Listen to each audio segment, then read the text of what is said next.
Sveiki visi, su jumis vėl pasyvių pajamų fanas ir šiandien vėl naujas video. Tai šiandien video peržvelgsiu savo Trading12 aktyvų portfelį. Pažiūrėsim, kas nutiko maždaug per daugiau nei mėnesio laiko, kokie pakeitimai, kokios naujienos portfelyje. O dabar nieko nelaukiam, einam gal tradiciškai, kaip tapo jau pasižiūrėkim Fear and Greed indeksą, kokia situacija markete maždaug pagal žmonių godumą ir baimę. Kaip matom, stock markete vis dar vyrauja godumas, nepaisant to, kad nesenai turėjom tokį kainų pakritimą.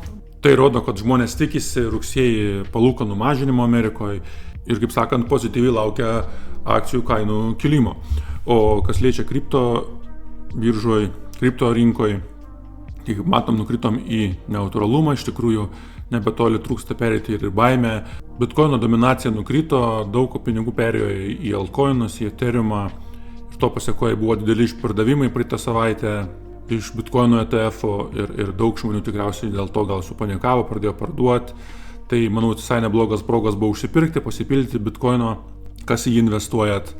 O aš to progą pildžiau savo MicroStrategy poziciją, kadangi jinai lygiai grečiai koreliuoja su Bitcoinu. Tai tada, manau, nieko nelaukiam, einam peržvelgti mano Trading12 portfelį ir galime pasižiūrėti.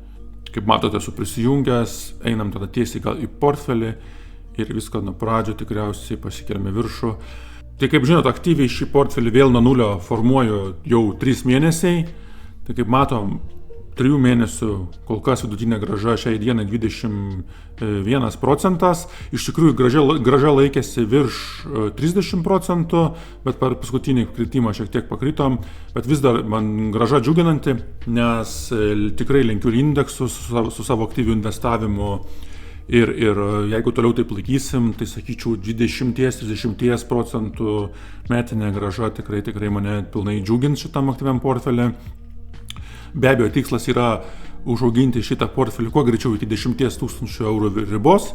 Tada su šitą sumą bus galima daryti šiek tiek keisti strategiją, daryti kitokius šiek tiek treidus, tos pakeitimus.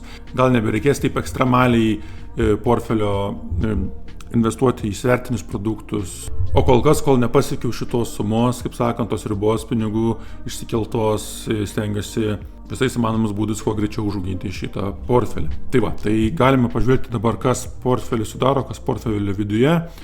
Kaip matom, yra dabar 250 eurų dar grynų pinigų laikoma.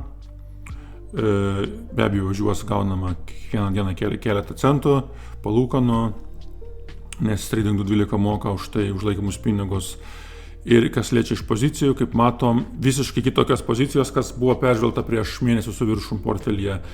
Tai kaip ir minėjau, dėl to, kad darau nemažai treidų, kartais padarau keletą treidų per dieną switchinimų iš vienos pozicijos į kitą, kartais ir savaitę nieko nedarau, priklauso viskas nuo marketo, bet dabar matome, kad praktiškai iš buvusių pozicijų, ką turėjom prieš gerą mėnesį apžvalgoj, daug kas praktiškai pasikeitė, 80% pozicijų pakeistos.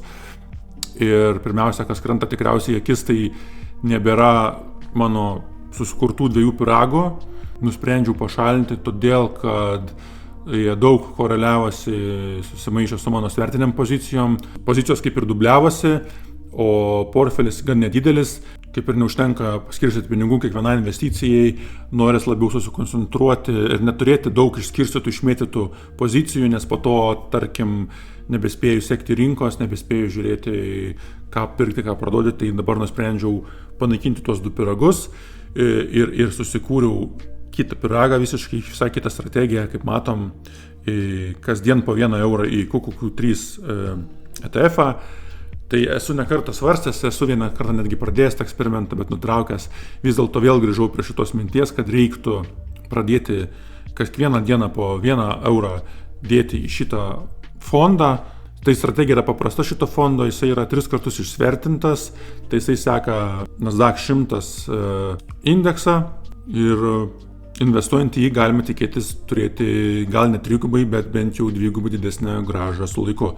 Tai ką turiu omeny, istoriškai šitas fondas generuoja apie 20-25% metinės grąžos. Tai tarkim galime pasižiūrėti, kokią maždaug sumą turėtumėm, jeigu istoriškai tokia pat neštų grąžą šitas fondas.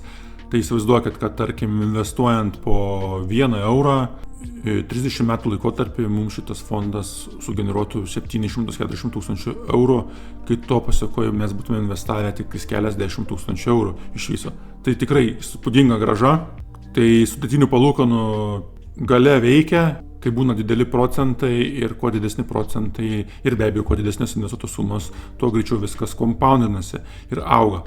Tai šitas fondas, kaip sakant, dabar yra 16-17 eurų tik investuota, kaip matom, automatiškai kiekvieną dieną po 1 eurą jį yra investuojama ir matysim strategiją tiesiog palikti viską automatizuotai, per daug šitą pyragą nežiūrėti ir jeigu su sąlyga bus labai dideli rinkoje kritimai, gal papildomai dar šiek tiek ir nešių pinigų. Bet tikslas, kaip sakant, tiesiog set and forget, paliekam po 1 euriuką ir žiūrėsim, kokia bus šito eksperimento grąža, nes teoriškai atrodo įspūdinga, bet norėtųsi iš tikrųjų išbandyti praktiškai ir pasižiūrėti, kaip tas DCA principas kiekvieną dieną mums kompaundinsis ir kokią grąžą turėsim su laiku. Tai va, kas liečia iš pyrago, tai tik šitas vienas, o daugiau, kaip matom, turim 4 svertinės pozicijas ir pavienę akciją, tai turim QLR technologijos akciją, kitas akcijas parsidaviau, turėjau nemažus pliusus ir kaip sakiau, stengiausi susikoncentruoti į kuo didesnį portfelio augimą ir tos pinigus investavau į pakritusius fondus, pakritusias akcijas, o kaip matot, likusios 4 pozicijos yra svertiniai fondai, tai didžiausią dalį, praktiškai visą pusę portfelio sudaro MicroStrategy, 3 svertinis mano, galim paspausti, produktas, ETF-as, turiu 31% minuso. Kodėl dabar tokia didelė pozicija sudaro šis fondas portfelio? Pradėjau pirkti gan prie aukštesnės kainos ir krentant fondai stengiuosi susimažinti nuostolį, užsividurtinti kainą, plus laukiu palūkanų mažinimo, atsigavimo, pozityvo ir to pasekoje laukiu dar vieno bitkoino ralio, taip kažkur sakyčiau, mano gal turėtų būti spalio, lapkričio mėnesiais, tai to pasekoje tikiuosi uždirbti šitos pozicijos. Matysim, kaip bus, sekit kanalą, žiūrėkit, galite prenumeruoti, kas to nedarot, aplamai galite prisijungti prie Telegram grupės, ten plačiau diskutuojam, kūrėm bendruomenę, prisijungimas visiškai nemokamai, plus taip pat video aprašymę rasit ir nuorodas į visus mano naudojamus brokerius, taip pat nuorodą esu padaręs dar į atskirą Telegram grupę ir jinai yra mokama, keli eurai per mėnesį, bet už tai gaunat, kaip sakant, aktyvaus portfelio sekimą, tai gyvų metu, tai kiekvienas mano padaromas veiksmas yra įkeliamas į šitą grupę, galima sekti, gali kopijuoti, kas nori šitos veiksmus, be abejo, tai nėra kažkoks tai finansinis patarimas ar rekomendacijos, bet tikrai yra žmonių, kam yra įdomu sekti šitą portfelį, semtis idėjų, tai galite prisijungti, be to tai prisidėsit prie kanalo rėmimo.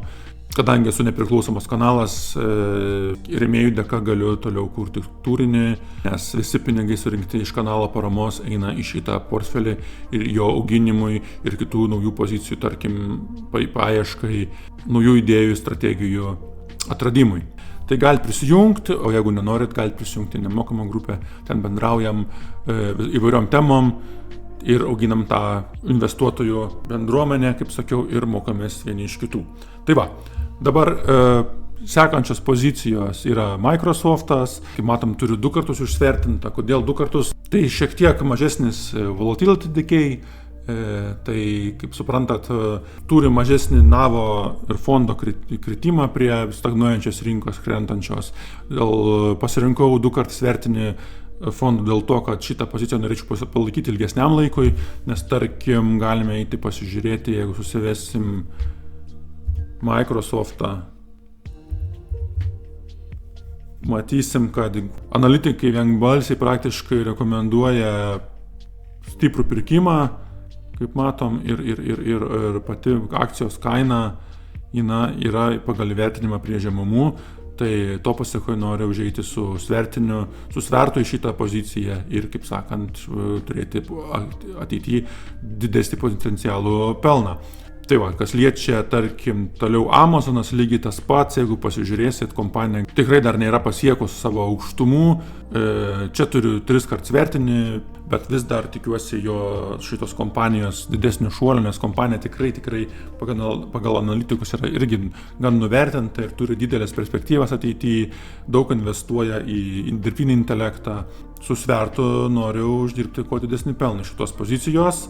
Ir paskutinis mano pasirinkimas yra 2 kart išsvertintas Facebook fondas, irgi galime susivesti, pasižiūrėti tą patį, kad tarkim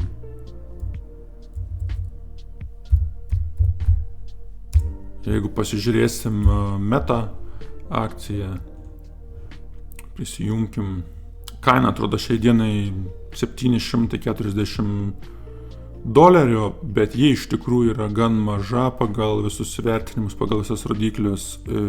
O kaip matot, vidutinė kaina yra maždaug metų 12 mėnesių bėgyje apie netoli $900, tai tikrai turim nemažą potencialą augti šitai kompanijai. Plus, manau, tikrai praktiškai neturi konkurentų. Yra gan monopolinis verslas šis savo rinkoje ir kaip matom, dauguma analitikų irgi rekomenduoja stiprų pirkimą.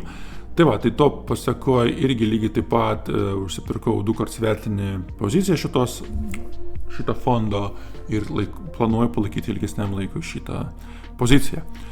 Tai va, kaip matot, portfelis tikrai nemažai pasikeitęs po praeitos apžvalgos, tai kaip čia turėtų būti nieko keisto, nes portfelis skirtas, kaip sakau, maksimaliam užauginimui, nori kuo greičiau pasiekti 10 000 eurų vertės portfelį, tada truputį keisim strategiją, bet vis tiek jį aktyviai prižiūrėsim, aktyviai auginsim ir tikslas, kaip ir minėjau, šito portfelio lenkti indeksus ilgalaikė perspektyvai, kol kas grąža tikrai yra mano džiuginanti.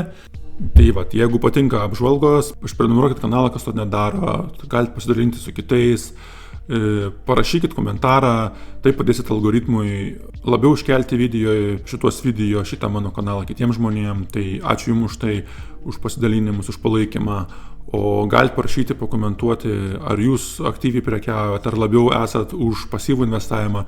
Mano visą bendrą kapitalą sudaro keletą portfelių, tai sudaro šitas Trading212 aktyvus portfelis, po to sudaro pasyvus investavimas per Interactive Brokers, Bitcoino pirkimas, taip pat sudaro dividendinis portfelis. Tai visi šitie portfeliai, atskiri brokeriai sudaro bendrą mano kapitalą, bendras investicijas, jos viršyje 60 000 eurų ir kaip matot, šitas aktyvus portfelis yra tik tais keletą procentų nuo mano bendrų visų investicijų ir didžiąją be abejo dalį aš skiriu pasyviam investavimui, ilgalaikiam augimui, nes tai turėtų, manau, būti pagrindas visų portfelių pas visus investuotojus, mano galva. Galite pakomentuoti, parašyti, kaip jūs darot, ar turite tokį, kaip sakant, guilty pleasure atskirą portfeliuką susidarę, ar tiesiog renkantis pasyvų ar dividendinį investavimą. Tai būtų įdomu sužinoti jūsų nuomonės, kokius portfelius patys turit, galite pakomentuoti čia. Taip pat galite prisijungti, pirminiau, į Telegram grupę ir ten parašyti savo klausimą ar kažkokią tai užkurti temą diskusijom. Tai va, šiam video tikriausiai būtų tiek. Likit sveiki ir susitiksim kitose video.